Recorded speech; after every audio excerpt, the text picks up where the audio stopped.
Why do I think I was nominated? I guess I've been recognised by the different people that I've helped along the way, boards that I've been on, collecting and getting money for what I believe to be good causes, the arts and people in need like the Hutt Street Centre and others that can do with the extra funding, and I was instrumental in all the boards that I've been on in being able to raise awareness and also raise money for the particular causes, and somewhere along the line I've been recognised.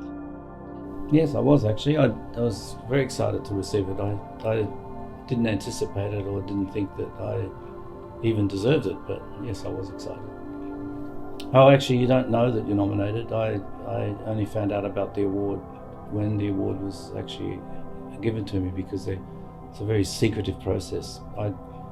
Apparently it goes back a year or two or maybe more, that someone nominates you, and then they do a lot of verifications and double checking, making sure that you're of good character. So obviously I must be of good character.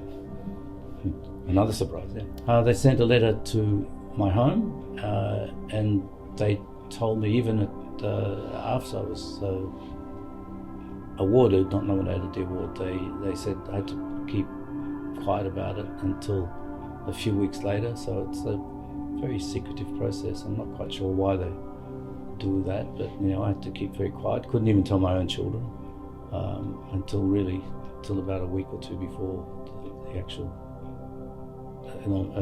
award was handed out or printed in the paper.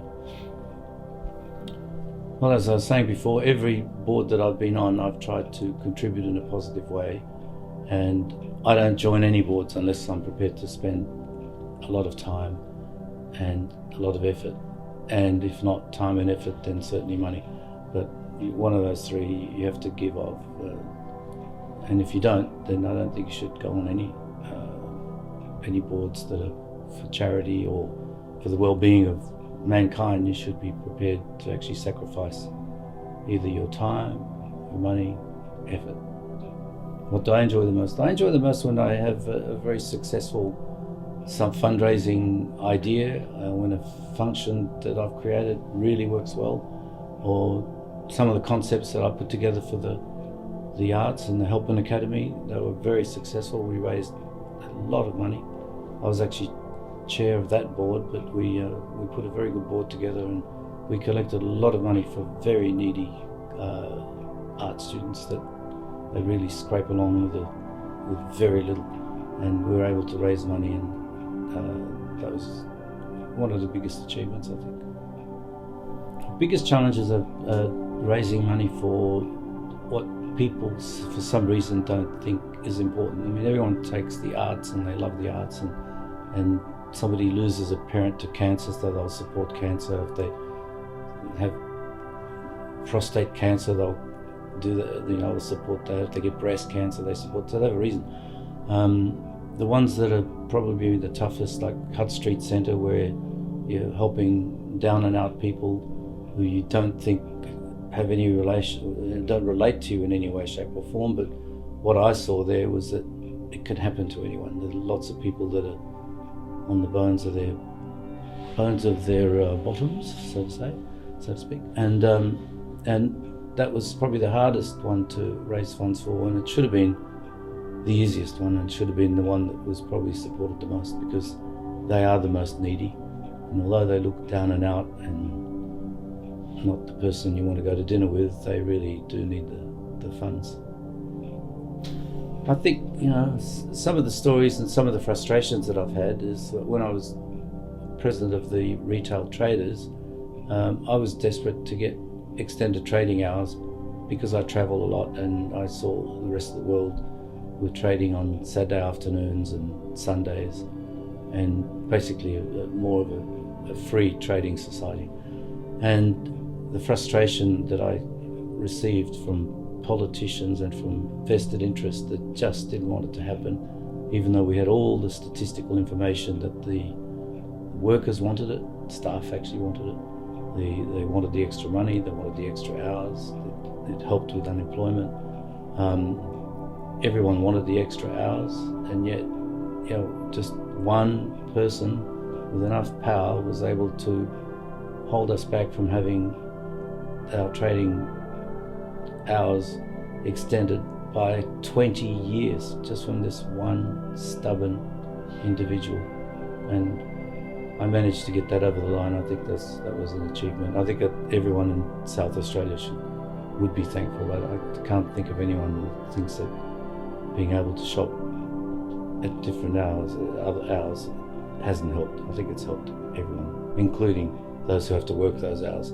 Everyone says, oh yeah, you don't think about the worker, but we did think about the worker. And they got paid extra money for working. University students love to work the weekends. They get more money. It's an ideal time. So that was probably the most frustrating thing. But when I achieved it, it was a 20-year exercise that got over the line, which is something to be proud of, I think. Well, I think for the reasons I've told you, I volunteered because I always, since the age of 2 or 3 or 5, whenever I could speak, I was told by my grandfather, who at the time said to me, you should always give 2% of your money and time to good causes. Well, when you're 5, you don't know what 2% is. I didn't know, and I said yeah, so I figured it must be something. And he always, whenever somebody was on the side of a street, he'd always put in a penny or 2 pennies or a shilling or whatever it happened to be. So that came to me, and also from giving of his time. He was always happy to help someone. If anyone was in trouble in the neighbourhood, they always come to my grandfather. So I always got used to the idea that you have to give a percentage of your income and of your time to someone other than yourself and your own family. So that's probably why. I think my biggest success is the fact that I've instilled my values to my children. Both my children have exactly the same values.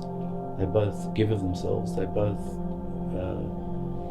give of their time. They give of their money. And I would say that would be one of my biggest successes. Unless you're asking me what successful areas we raised money from, but they range from anywhere from small villages in Africa that I raised money for because I got taken by the person who was giving me the spiel to tell me that I should do it. In fact, one of the people that I've funded for 14 years has now graduated from university, so he calls me Mr. Bensimon, and he knows that Mr. Bensimon, which is good because it wasn't just giving to a charity, it was giving to an individual.